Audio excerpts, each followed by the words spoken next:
நற்செய்தி வாசகம். மத்தேயு எழுதிய நற்செய்தி 23ஆம் அதிகாரம். ஆண்டவரின் உயிருள்ள வார்த்தைகள் 27 32 முடிய.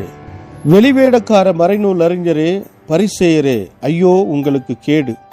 ஏனெனில் நீங்கள் வெள்ளையடித்த கல்லறைக்கு ஒப்பானவர்கள்.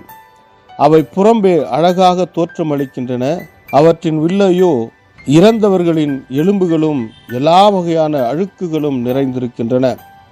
அவ்வாறே நீங்களும் வெளியே மக்களுக்கு நேர்மையாளர்களாய் தோற்றமளிக்கின்றீர்கள், ஆனால் உள்ளேயோ போலித்தனமும் நெறிகேடும் நிறைந்தவர்களாயிருக்கிறீர்கள். வெளிவேடக்கார மறைநூல் அறிஞரே, பரிசேயரே, ஐயோ உங்களுக்கு கேடு! ஏனெனில் நீங்கள் இறைவாக்கினர்களின் கல்லறைகளை கட்டுகிறீர்கள், நேர்மையாளரின் நினைவு சின்னங்களை அழகுபடுத்துகிறீர்கள். எங்கள் மூதாதையர் காலத்தில் நாங்கள் இருந்தால் இறைவாக்கினர்களின் கொலைக்கு உடந்தையாக இருந்திருக்க மாட்டோம் என்கிறீர்கள். இவ்வாறு நீங்கள் இறைவாக்கினரை கொன்றவர்களின் வழிமரபினர் என்பதற்கு நீங்களே சாட்சிகள். உங்கள் மூதாதையர் செய்த கொடுமையின் அளவுக்கு நீங்களும் செய்து முடியுங்கள். இது இயேசு கிறிஸ்து வழங்கும் நற்செய்தி. கிறிஸ்துவே உமக்கு புகழ். ಮತ್ತಾಯ ಅಧ್ಯಾಯ 23 ವಚನ 27-32 ಧರ್ಮೋಪದೇಶಕರೇ, ಪರಿಸಾಯರೇ, ನಿಮ್ಮ ಗತಿ ಏನು ಹೇಳಲಿ?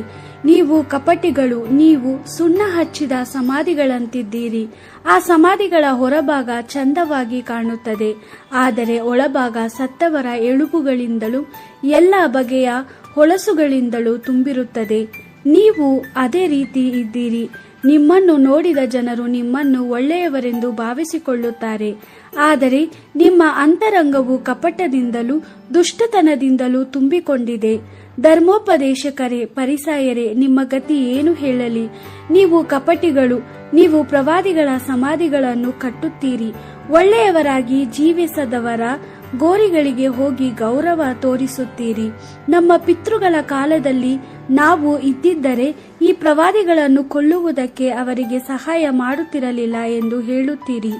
ಆ ಪ್ರವಾದಿಗಳನ್ನು ಕೊಂದವರ ಮಕ್ಕಳು ನೀವೇ ಎಂಬುದಕ್ಕೆ ಇದೇ ಆಧಾರವಾಗಿದೆ. ನಿಮ್ಮ ಪಿತೃಗಳು ಪ್ರಾರಂಭಿಸಿದ ಆ ಪಾಪವನ್ನು ನೀವು ಪೂರ್ತಿ ಮಾಡುವಿರಿ. ದೇವರ ವಾಕ್ಯವಿದು. ದೇವರಿಗೆ ಕೃತಜ್ಞತೆ ಸಲ್ಲಲಿ. Gospel according to Matthew chapter 23 verse 27-32. Woe to you, teachers of the law and the Pharisees, you hypocrites! You are like whitewashed tombs, beautiful in appearance, but inside there are only dead bones and uncleanness. In the same way you appear as religious men before people, but you are full of hypocrisy and wickedness within. Woe to you, teachers of the law and the Pharisees, you hypocrites! You build tombs for the prophets and decorate the monuments of holy men. You say, had we lived in the time of our fathers, we would not have joined them when they killed the prophets. So you yourselves confess to be sons of those who murdered the prophets. So now finish off what your fathers began. The Gospel of the Lord. Praise to you, Lord Jesus Christ.